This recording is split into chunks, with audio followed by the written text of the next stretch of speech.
he has contributed extensively to education, research, industry, and policy matters. The deployment of technologies for better quality of life of our people has received sterling leadership from him. Strengthening and broad basing of research education as well as research technology linkages is another major thrust area piloted by him. He was conferred with several prestigious awards including the Padma Vibhushan Award, Padma Bhushan and Padma Shri Award by President of India. May I request Dr. Anilka Kokal to kindly deliver the INAE Silver Jubilee Distinguished Lecture.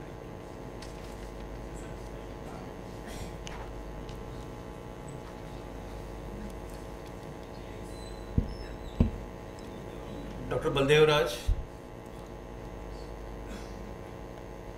distinguished fellow colleagues of Indian National Academy of Engineering, ladies and gentlemen,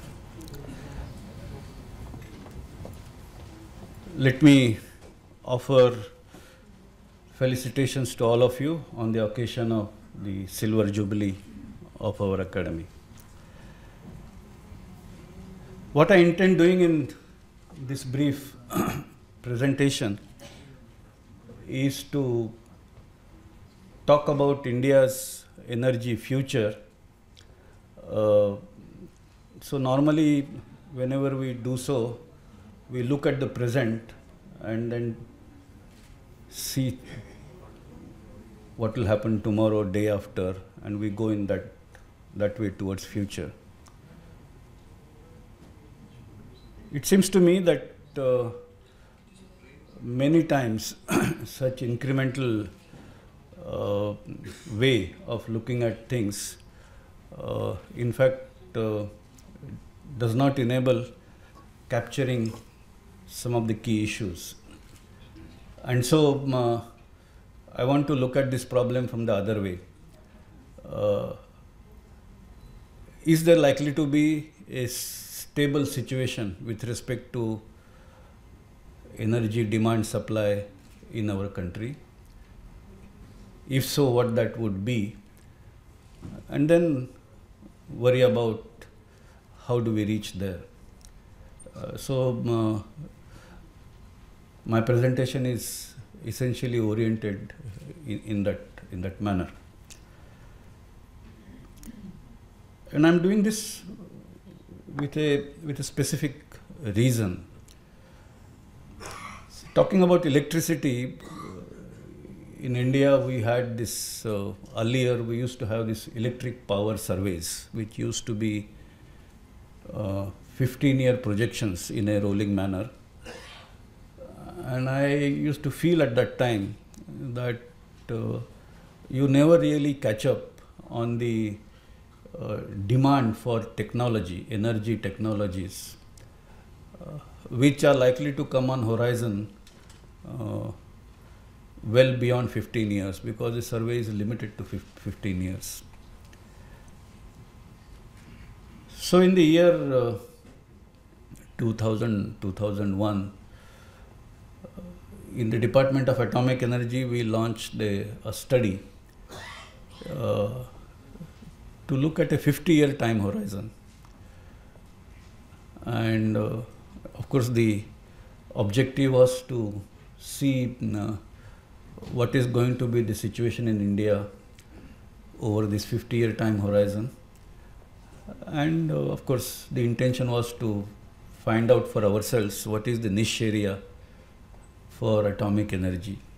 And in fact, all subsequent things which took place had a bearing on that, or a basis in that study, because it really told us what we need to do. I'm not going to talk about that study per se, but that is going to be one benchmark in terms of demand, which I will talk about as we move along.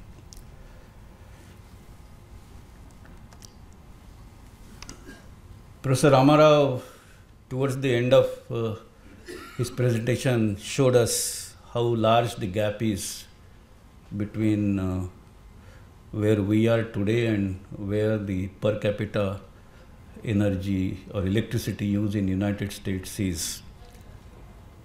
And he did say that that gap is unbridgeable. That actually is true. If you look at the total energy resources available, not just in India, but the world over, and if large populations like India and also China, if they decide to reach the per capita electricity consumption comparable to what is existing in the United States or some such countries, it's my assessment that so much of energy resources do not exist on this world. Tomorrow, more things may happen, fusion technology may come, that's a different story. But if we plan on the basis of technologies which can deliver energy in, say, 30, 40, 50 years from now on a commercial basis, then the relevant energy resources in that context cannot provide for such large population with that kind of per capita electricity use. Perhaps we don't need that kind of per capita in electricity, as is evidence from this correlation. There are several of such correlations. Human Development Index plotted against the electricity consumption per person per year. And again, you can see this in the context of individual countries, you can see this in the context of individual states in India, and you can see this in the context of different societies with different standards of living. But you get this shape. And what this really tells us is that at around 5,000 kilowatt hour per capita, there is in fact a saturation. You don't really gain in terms of Human Development Index beyond that. And so, at least a margin of 3 or thereabouts from the ambition to reach United States, we should knock off, because I think it's irrelevant. On the other hand, I think the countries which are higher than 5,000 kilowatt hour per capita, if they come down to 5,000 kilowatt per hour per capita, of course it will release energy sources for others, but I think it will be also good for their health. It's not going to happen, so we don't factor that in our calculation. So I'm going to base all my arguments on India aiming at reaching 5,000 kilowatt hour per capita, as seems to be the optimum number, which is quite visible on this correlation. But even that is a big challenge. What you see here is data related to population, annual average per capita electricity use, annual total electricity generation, and the carbon dioxide emission from that country or that region. And some very startling revelations come out.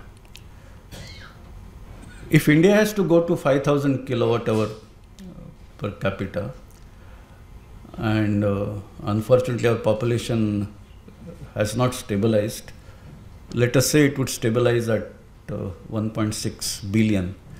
This was the projection some time back. Now I hear people are talking more like 1.8 billion. So, but let's for the time being say 1.6 billion, and that corresponds to 8 trillion units of electricity to be produced in the country every year. Today the world as a whole produces something like 19 trillion units. So this means that India alone would need to generate 40% of the total electricity that world is producing today. And that, I think, is the energy challenge before us. Must also recognize that compared to any other country in the world, this additional energy requirement just for electricity production in India is the largest. Even China would be lower, because China, the per capita electricity consumption today is much higher than what we have in India. So the additional increment they need is that much lower. So I think the challenge before us is to secure energy resources which would supply 8 trillion units, or 40% electricity as compared to the total electricity production in the world. That much we should be able to produce in the country every year on a sustainable basis.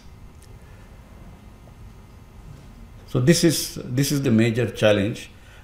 What does that mean in terms of numbers is something that we need to worry about.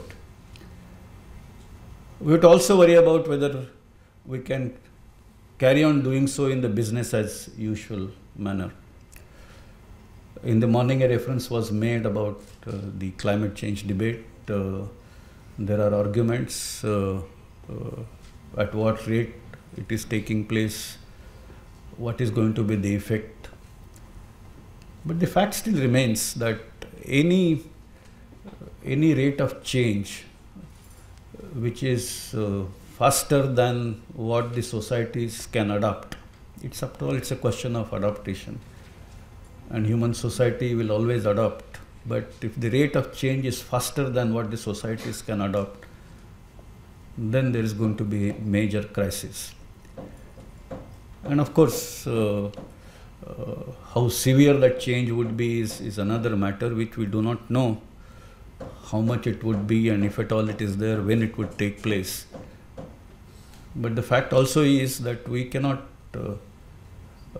wait and see that happening, because then you cannot correct it. And so whichever way one looks at it, the time to act, in my view, is now. And that in turn means that the dependence on fossil energy has to necessarily come down, even if those resources are available. And now this is again going to be a major trade-off. We cannot sacrifice development. So we have got to use all energy resources that we have, but remain conscious of this fact that we must make a transition from fossil energy to non-fossil energy. Now, it's not as if fossil energy is available in plenty.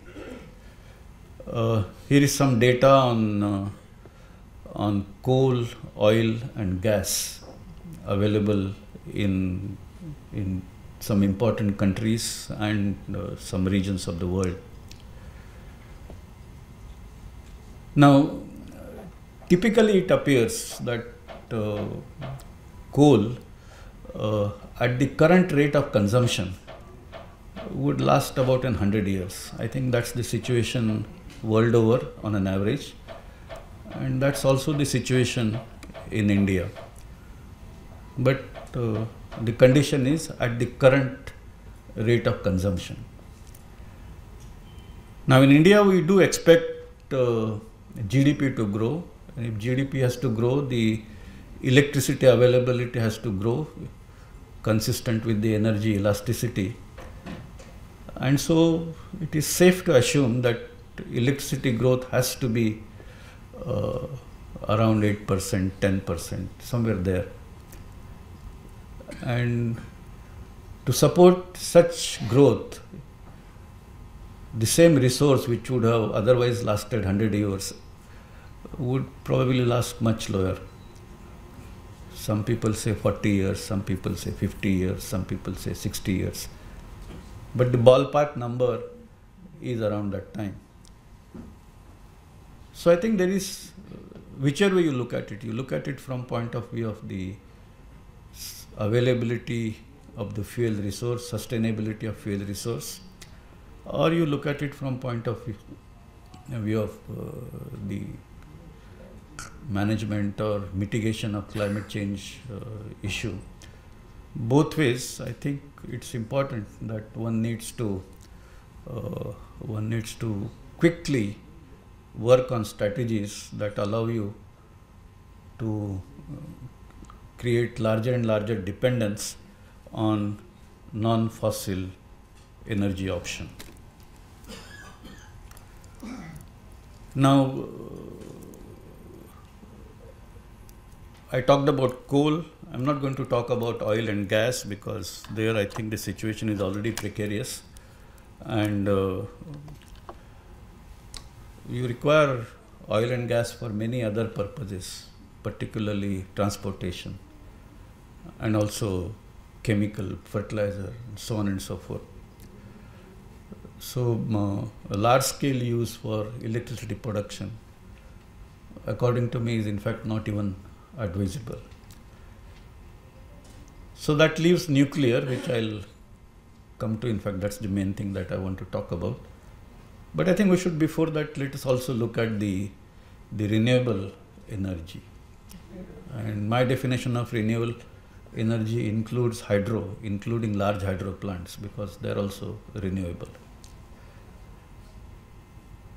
Now, at the level of 8 trillion units per year, you would require to set up something of the kind 1,300 or 1,400 gigawatts of electricity production.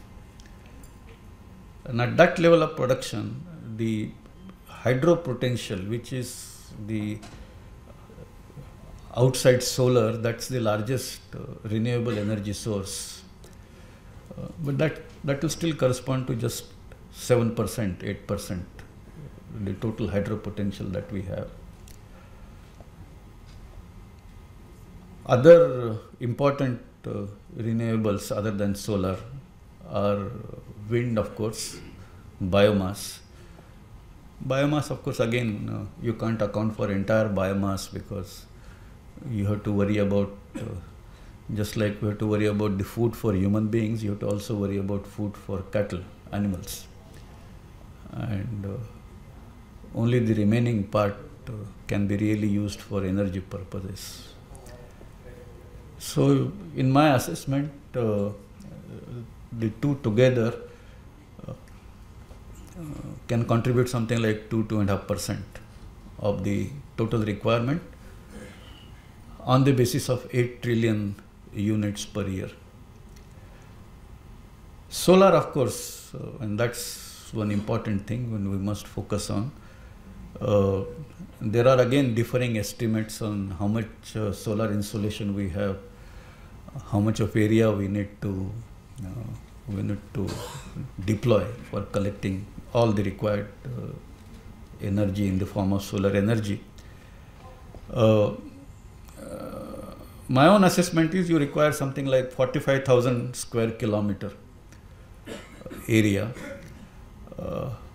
to meet this entire requirement, 8 trillion units of electricity. And that corresponds to one-fourth of the barren, uncultivable land in India. Up to this, I'm very definite. Whether one-fourth of the barren, uncultivable land in India can be really used for this purpose, one has to work out in greater detail. In fact, there are other assessments where people say that so much of solar energy probably will not be able to capture. But I, for one, would like to believe, I, for one, would like to work for this goal that we should be able to capture the entire energy needs through solar energy. And that, at least in theory, I think is possible. Now, while solar energy represents a large enough energy source, and as I said, provided we can arrange adequate collection area, there are two issues. One is solar energy you don't get on a 24/7 basis. And while every solar project is associated with a certain degree of storage, but I think it is unconceivable to me that you can provide for the entire storage to make all energy to be available on 24/7 basis. I think as it is, there is the issue of capital cost, and of course we must work to bring that capital cost to a level where the solar energy is commercially viable.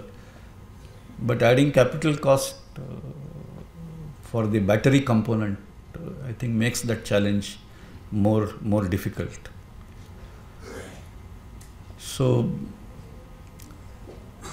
but I think that's a goal that we need to pursue. It's a major, I think, technological challenge. It's a major deployment challenge, and things are happening thanks to Jawaharlal Nehru National Solar Mission. I think there is a huge thrust. Growth of solar energy in last 3-4 years has really been spectacular, and I see no reason why that growth itself, the volume itself, it's actually showing results in terms of reduction in costs. We need to now complement that effort with technology to bring that cost to within the viable domain.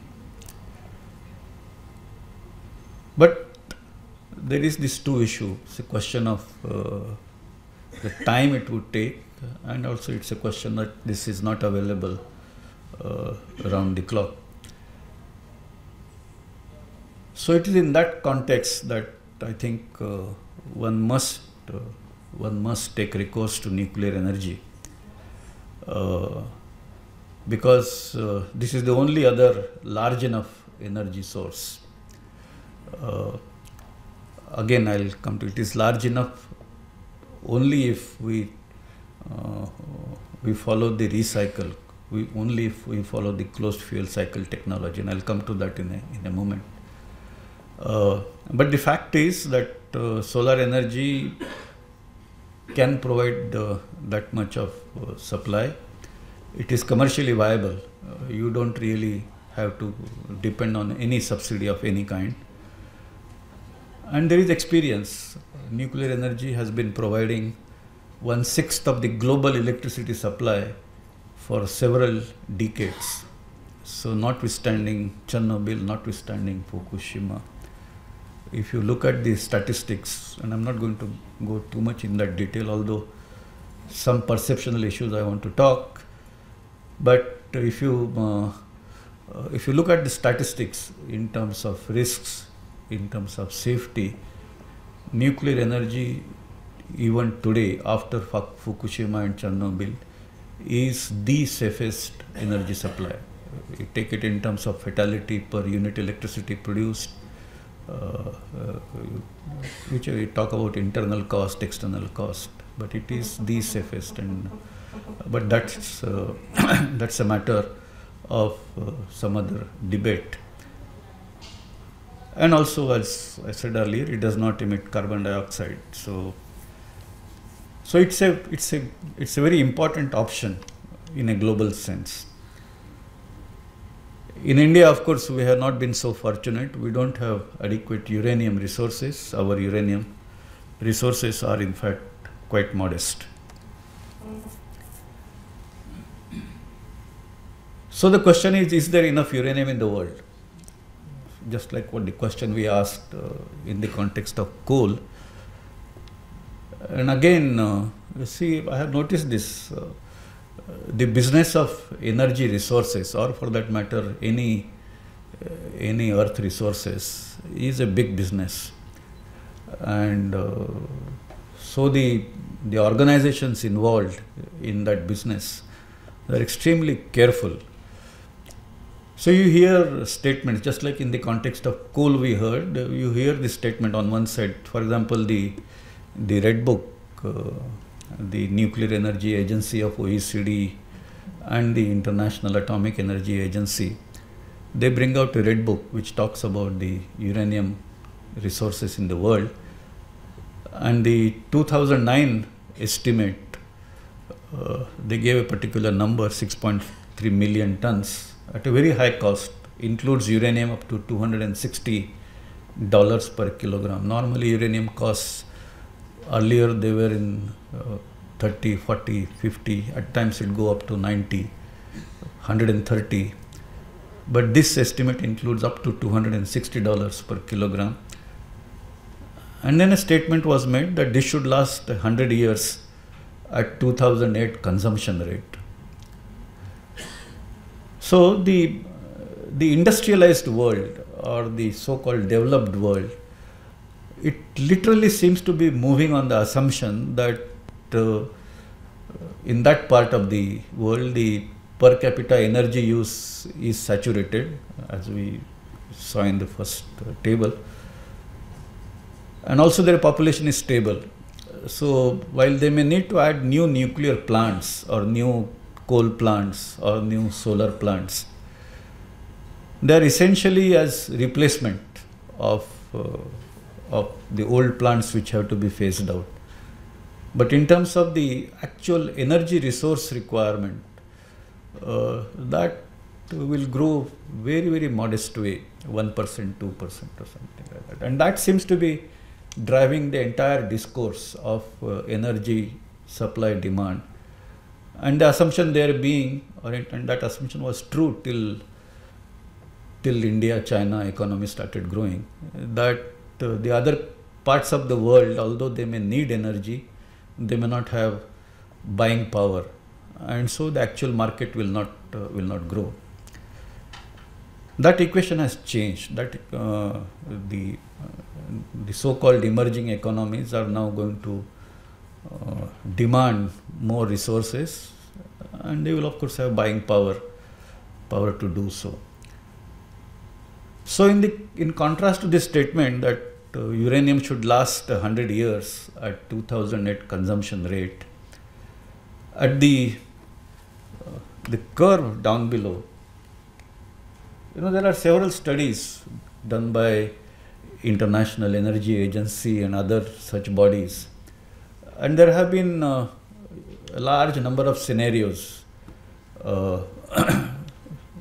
with different shades of green, and then depending on what scenario one is talking about, that will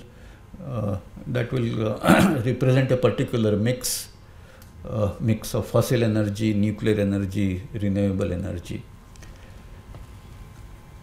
And there is, of course, there is this general, on one side there is a policy drive that we should move towards the so-called greener options. And so this is one of the demand profile in as far as the power capacity that should grow in one of the, let's say, profile on the greener side.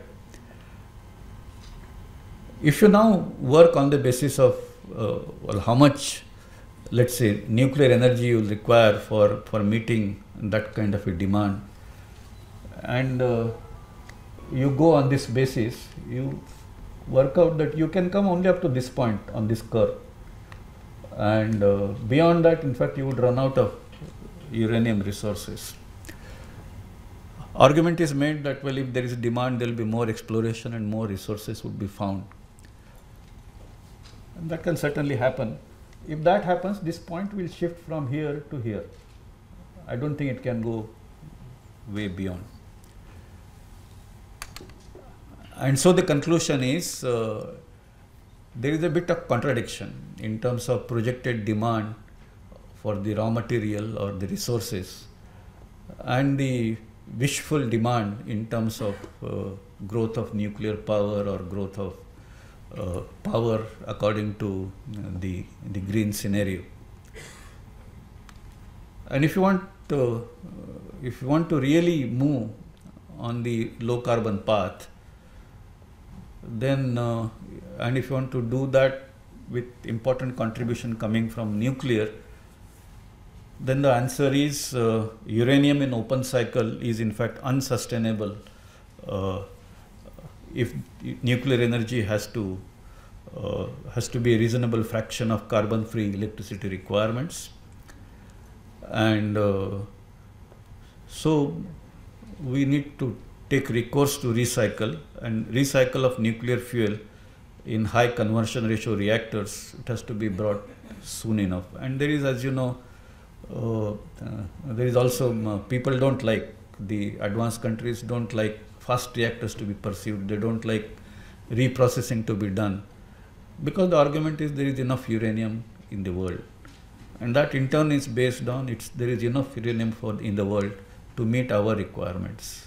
But if you see in Indian context, I think well, we don't have sufficient uranium in India, that we know, but we can't be basing our nuclear program for a long time to meet our requirements on the basis of imported uranium. That window is not too wide.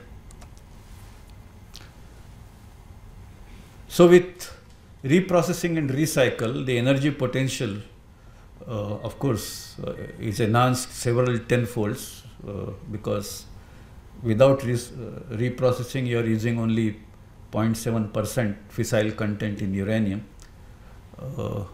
With reprocessing, theoretically you can consume all of it, but assuming that there will be reprocessing losses and all, but you can certainly get 40, 50, 60 times additional energy from the same quantity of uranium.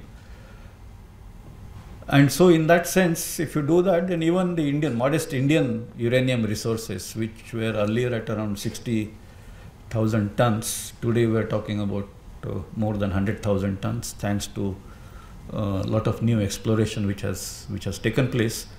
But then that modest quantity of uranium, through recycle, one can in fact show that resource is in fact larger than the coal resource that we have in the country. So it becomes big. And then of course, if you are anyway taking recourse to recycling, then thorium becomes an important option, and thorium is abundant in India, and in that sense, then it really takes care of our energy requirements for a couple of centuries, if not more. In that scenario, we in fact should also take into account that thorium also offers many advantages.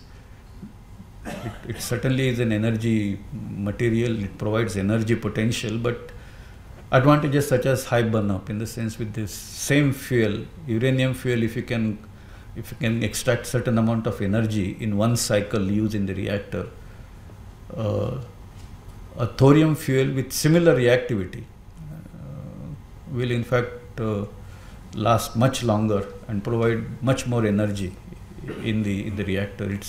Its reactivity is very stable, technically speaking. So that's an advantage, because then the reprocessing, recycle, refabrication costs, they become much more economic. On waste front, the minor actinides, which is a long-term waste issue, with thorium they are orders of magnitude lower. Safety margin with thorium fuel are always higher, simply because the physical and chemical characteristics of thorium are superior. And most importantly, this fear that everybody has that the diversion of fissile material can create major security problem, that issue is much lower with thorium. And of course, we in India, we have a unique opportunity, because God has not given us enough uranium, so we can move to thorium. We have also the technology, we have learned those ropes. But the point to recognize is that whatever is the necessity for us today in India would be the necessity for the world tomorrow, as we saw, because there is not enough uranium in the world. And so I am pretty certain that the international logic of use of uranium and use of thorium will reverse maybe another 15-20 years from now. It's bound to happen because resource position is like that. And at that time, India would have arrived as a major, not just fuels or energy supplier, but also technology supplier. I don't want to spend too much of time on this, but this is the genesis of the famous three-stage program, which was chalked out by Dr. Bhabha, because many people ask, if thorium is so important, why don't you start reactors on thorium today? Now, that unfortunately cannot be done because thorium doesn't contain any fissile material. So you have to begin with stage 1, which has to necessarily begin with uranium reactors. You have to move to stage 2, where you kind of do large-scale conversion and also large-scale capacity addition. You create large megawatt base where to cook thorium on a large scale, and then go to third stage. So there is that time element, and as you know, we are already on that path. So the conclusion is, while we must make full use of all available energy resources, and that includes coal, oil, gas, hydro, bio, wind, everything. But I think in the long run, say in a time frame 50 years plus, it's very clear that thorium and solar energy are the only two sustainable energy options as far as India is concerned. Of course, there is fusion energy on horizon. We are a integral part, equal part of the ITER project. But it's clear to me that this is an important energy option for future. But first commercial energy would come on scene only after 2050 or maybe after 2060. So at that time, of course, that we should. But then we can't wait till that time because fusion energy is not realized. Until that time, I think we need to emphasize thorium and solar energy. Now, this is the study I was referring to, and this curve, projected requirement. This is it has been worked out on the basis of the economic projections, growth of Indian economy, and then converted back to electricity requirements. And then we said, let us try filling this up. This is, of course, a study completed in 2004, so this is somewhat dated data. But and at least to my horror, I found that you make an optimistic summation of all energy programs in the country, including the domestic three-stage nuclear program. I found that you cannot bridge this gap, you cannot come there.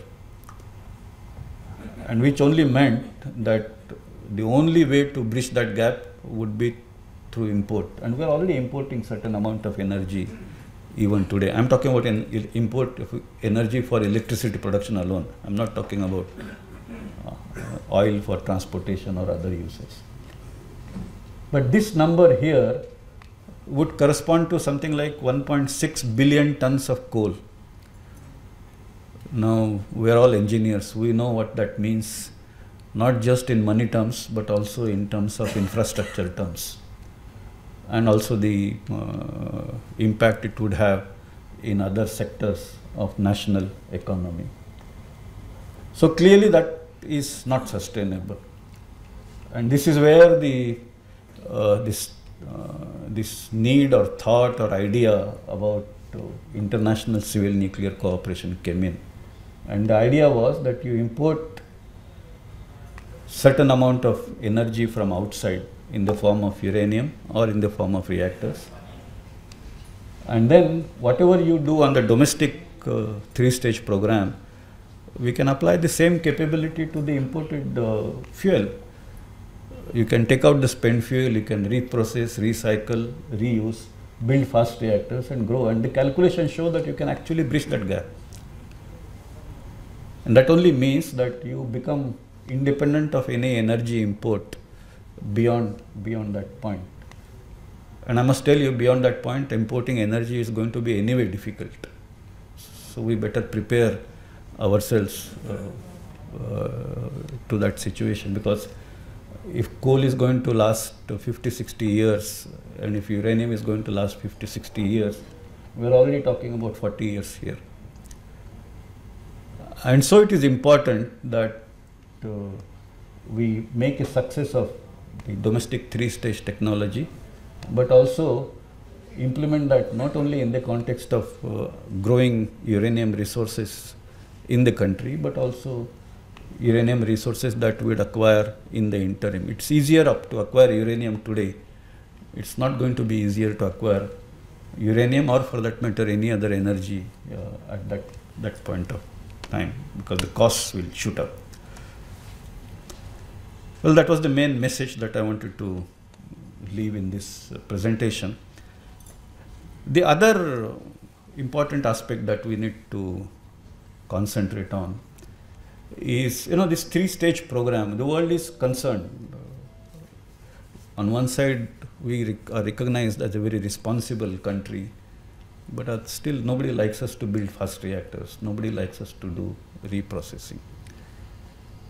Because, and it's true, see, these are technologies which are sensitive, which have to be handled with great responsibility.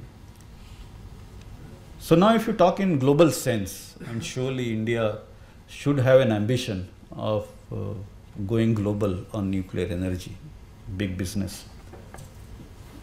But in that sense, that is perhaps not the technology. We can grow our own needs and make sure that it doesn't go to wrong hands. But to cover the greater geographical spread, you need nuclear power with a lot of proliferation resistance. And that you can derive out of thorium. And so although we have this three-stage program where thorium reactors of a sustainable or stable type will come much later, we are talking about a reactor, for example, we have conceived this advanced heavy water reactor. Now this reactor, while it is super safe, it won't have, and I'll show that in a moment, but it's also proliferation resistance. And in fact, one can cover many areas of energy deficient world through nuclear energy without the risk of diversion. And so I think, in my view, we should work on a strategy of this kind. I won't go into other details of this, but that's the principal thought. One word about the safety issue, and I'm not going to go into the conventional way of handling the safety perceptions, but there is one issue that I want to flag, and that is this huge difference. For example, if you do, there are studies, we can't, the estimates for Chernobyl consequence, 2001, of course these have been done by the Greenpeace people, but 93,000 will die due to cancer up to year 2056, and 2009 improves upon that. It says 9.85 lakh people would have died already by the year 2004. Now I looked at this. Are these calculations wrong? These calculations are actually not wrong. We have the risk factors, we have the dose consequence relationships, and so you integrate that dose profile, you'll work out these numbers. But the reality is, and the studies done post Chernobyl, they have shown that the total deaths have been only 62, and even acute radiation syndrome, the number of people suffering that was only 134. And then there was the 6,000 cancer cases. out of which 15 people died. No justification of this consequence. But the fact is, there is this orders of magnitude difference, and this is not. We can't wish it away because other people are doing calculation, because we have set the rules. The radiation protection people have set the rules. We have this very famous linear no threshold principle, and if you take that assumption that any low dose will have some correspondingly lower but some consequence, and integrate over large number of people and large area, then you will get that integrated answer. The fact is, the linear no threshold is a conservative principle used for regular operational practice because it's manageable. We can keep the radiation as low as reasonably achievable. And so, when it comes to managing the reactors in a normal state or even normal upset states and all those can be met. But when it comes to managing an accident, when there is a release and we start saying, no, people have to be moved in large numbers, and the thresholds for intervention are decided on the basis of linear no threshold principle, you end up moving large number of people. So in fact, you create trauma. In fact, I have come to this firm conviction that we are creating avoidable public trauma or fear in public mind out of this very conservative linear no threshold assumption. Even Chernobyl data, what you see here in that curve, is actually out of the people who have been exposed to acute radiation, depending on the level of radiation or level of dose they have received and what is the, at very high level, 20 people out of 21 have died. At this level, 7 out of 21 have died. Below 4,000 millisieverts, only 1 out of 55 died, and below that nobody died. So there is clearly a threshold. We have done studies at the Kerala monazite beaches, and these have been studied over large numbers. It has been done by the Regional Cancer Center in Trivandrum, and they have actually proven that there the radiation dose could be 10 times as high as what you are having here. And so in Kerala you get population, you can create cohorts with different radiation over generations, and they have compared this and they have actually found that there is no correlation. There is no radiation dependence on incidence of cancer, and there are detailed studies which have been published. So I think it is necessary that the scientific community has to come down to practical reality, and the Health Physics Association of US seems to have taken one step in that direction. They are now given a statement that there is no risk to human life up to 100,000 microsieverts lifetime dose over the natural radiation. And I think as time passes, as experience with nuclear energy grows, more such articulation from professional community will happen, and I think only then we should be in a position to take public with us. Till that time, we have to keep battling this war of public awareness. I mentioned about AHWR, which has been designed not just from point of view of thorium, or not just from point of view of a proliferation resistance, but also from point of view of safety. So this is actually a result of level 3 probabilistic safety assessment, and it actually shows that in fact the conclusion is written right on the top, that there is practically zero probability of a serious accident in public domain, serious impact of an accident in public. In fact, these probability numbers, I'm not sure whether you are able to read, but normally we talk about 10⁻⁶, -7.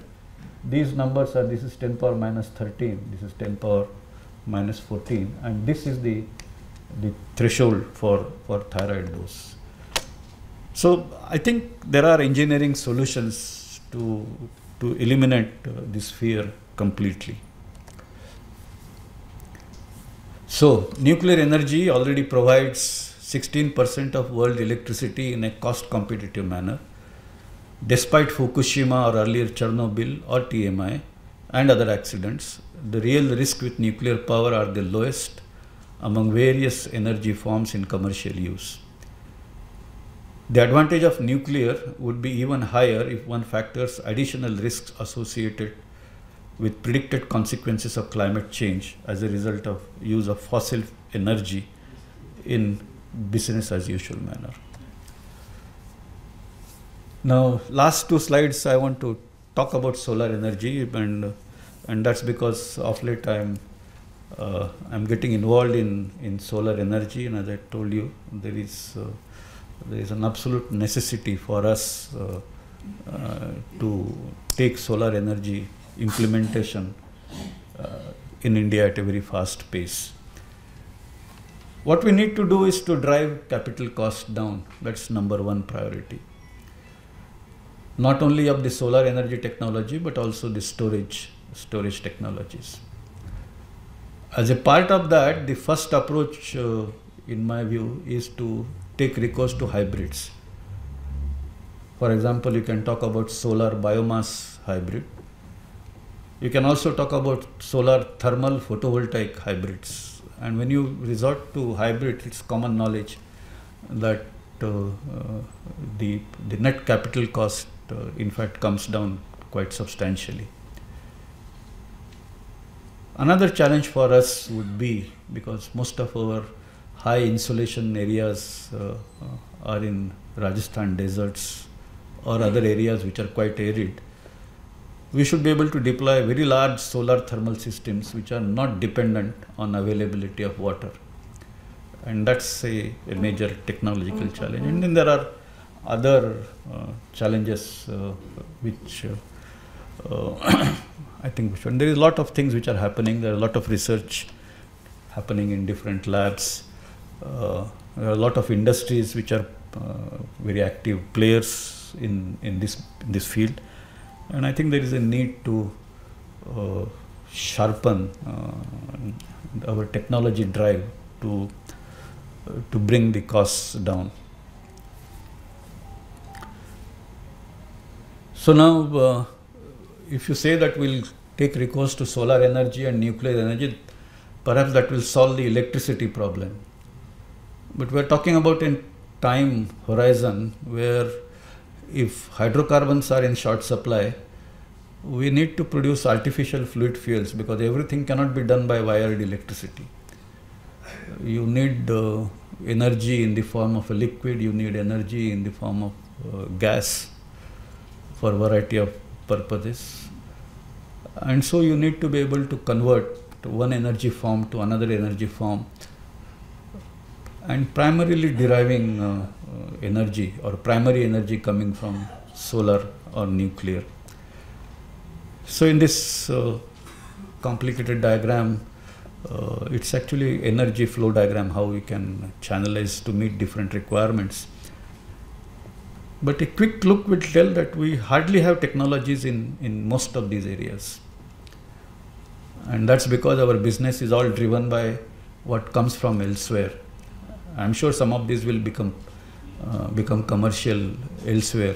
But the question is, can we afford to wait till that time? Each one of them, they represent a new technology challenge which we need to do. But I think it's important that we realize this. So to conclude, I think we need to develop several key technologies for sustainable energy security of India. Now, I don't want to draw a huge big list, but primarily I can divide them in 4 categories. Number 1, safe nuclear energy that recycles used nuclear fuel and also utilizes thorium and everything that goes with that. And I am aware and quite happy that all that is happening in Department of Atomic Energy and also other labs, academic institutions. The second important domain is viable solar energy that minimizes land use and water use. And land use means you need to talk about higher efficiency of conversions, and because large tracts of land to be diverted for a single cause will always be a problem. Water anyway is a problem. So that should drive the different technologies. The third domain is substitute fluid fuels using nuclear and solar as primary energy, and that again opens up a host of technologies to be worked upon. And finally, fusion energy. And I think if we focus on these 4 areas, we would secure our energy future. Thank you very much.